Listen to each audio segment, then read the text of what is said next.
They weren't abused, they weren't neglected. Most of them were fed, clothed, protected. Their parents did what they knew how to do. And yet, entire generation quietly stopped trusting their parents. Not out of anger, not out of rebellion, but out of something far more human. Asterisk trust doesn't disappear in one argument. It doesn't break in one fight. It fades. Slowly, it fades when a child says, "I feel overwhelmed," and hears you're overreacting.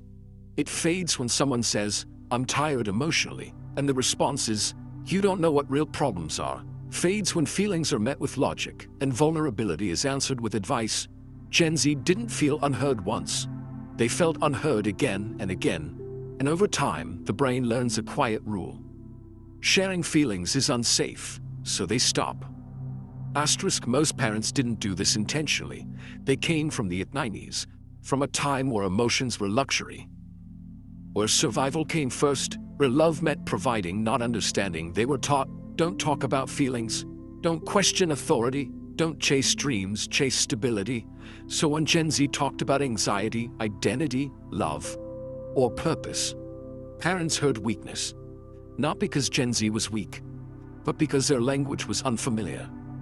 Parents thought they were protecting. Gen Z felt dismissed. Asterisk Gen Z doesn't love the way their parents did. They don't dream the way their parents did. They don't measure success the same way. But when Gen Z said, "I love differently.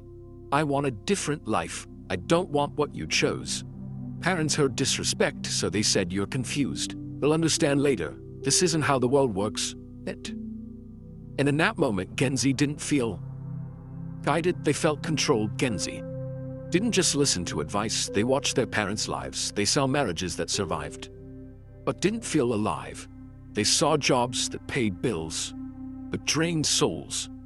They saw dreams postponed so long they were never mentioned again.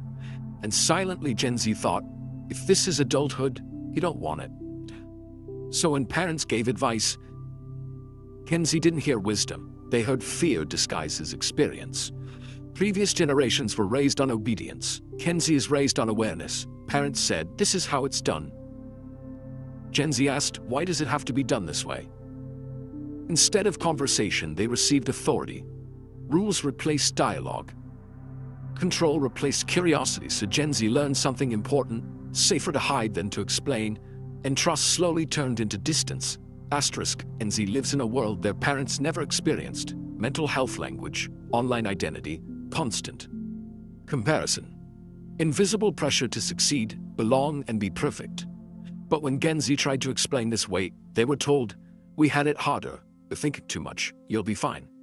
Psychologically, this hurts more than criticism, because being misunderstood feels lonelier than being alone. Asterisk Gen Z didn't stop trusting suddenly.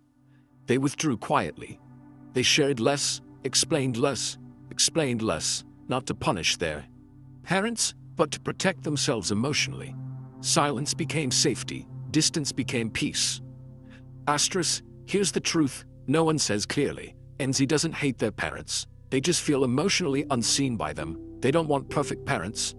They want present ones. They don't need answers. They need understanding. They don't want lectures. They want listening. And the moment a parent says, "I may be from a different generation, but I want to understand yours," trust doesn't instantly return, but healing begins. Asterisk Gen Z didn't lose trust because their parents failed. They lost trust because two generations learned love in different languages, and no one taught them how to translate.